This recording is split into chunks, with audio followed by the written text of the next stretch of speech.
क्या आपने कभी सोचा है कि जहन्नम कैसा दिखता होगा?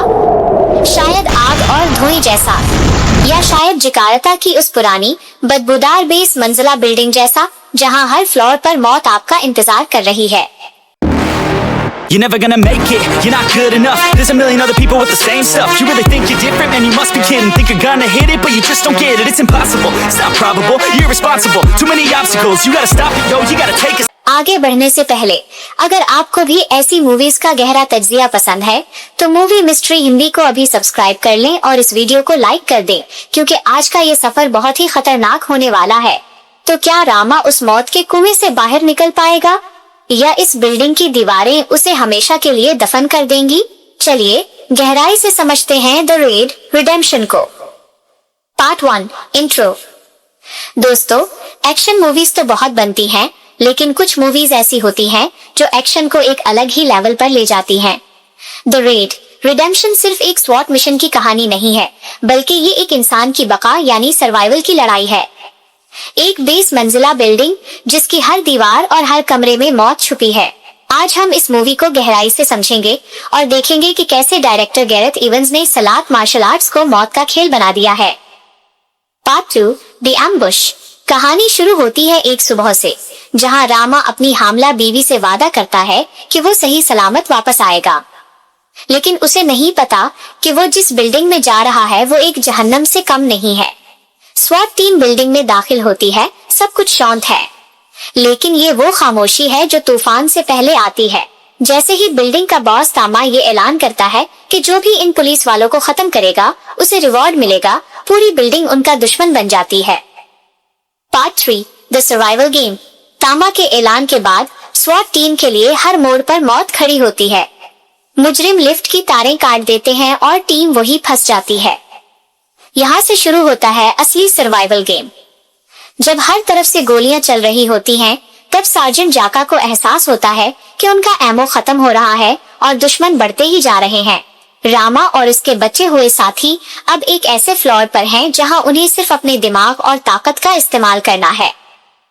पार्ट 4, द मचेते गैंग और सलात।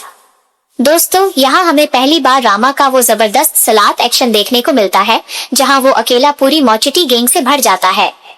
एक एक मूव और हर हड्डी के टूटने की आवाज आपको बता देगी कि ये मूवी कोई आम एक्शन फिल्म नहीं है।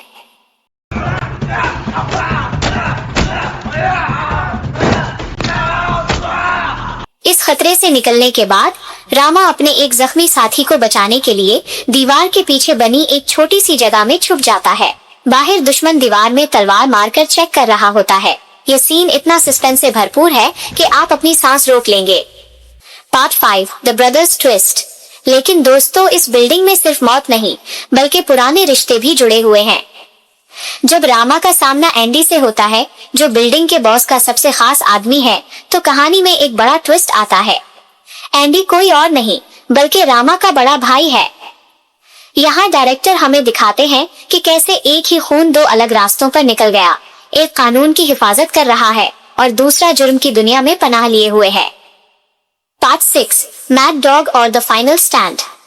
लेकिन खतरा अभी खत्म नहीं हुआ, क्योंकि अब मैदान में उतर चुका है मेड डॉग। मेड डॉग कोई आम फाइटर नहीं है, वो एक ऐसी मौत है जिसे दर्द महसूस नहीं होता। इसका सार्जेंट जाका के साथ मुकाबला इस मूवी का सबसे वहशियाना सीन है। अब आखिरी जंग है, एक तरफ मेड डॉग है और दूसरी तरफ दो भाई रामा और एंडी। क्या ये दोनों मिलकर इस मौत के सौदागर को हरा पाएंगे? Part 7, the final battle 2 versus 1। अब वक्त आ गया है उस मूवी के सबसे बड़े फाइनल का। मेड डॉग एक ऐसा फाइटर है जो हाथों से लड़ना पसंद करता है। वो कहता है कि गेंद से मारना सस्ता काम है। यहाँ रामा और एंडी मिलकर मेड डॉग से भिड़ते हैं। ये फाइट सिर्फ मक्केबाजी नहीं है, बल्कि ये स्टैमिना का इम्तिहान है। डायरेक्टर ने यहाँ कोई म्यूजिक नहीं रखा, सिर्फ हाथों के टकराने और सांस फूलने की आवाजें हैं। जब तक मेड डॉग को हराया जाता है, तब तक दोनों भाई पूरी तरह टूट चुके होते हैं। ये सीन हमें दिखाता है कि बुराई कितनी भी ताकतवर क्यों ना हो, अगर दो भाई मिल जाएं, तो उसे गिराया जा सकता है। पार्ट 8, द कंक्लूजन और आउट्रो। मूवी के एंड में रामा बिल्डिंग से बाहर निकल आता है, लेकिन उसका भाई एंडी वही रुक जाता है। एंडी जानता है कि बाहर की दुनिया में उसके लिए कोई जगह नहीं है, वो उस जंगल का राजा बनकर ही रहना चाहता है।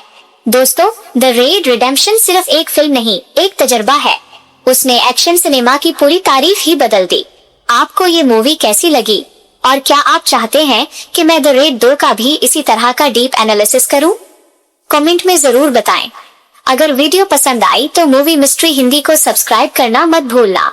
मिलते हैं अगली वीडियो में, तब तक के लिए अलविदा।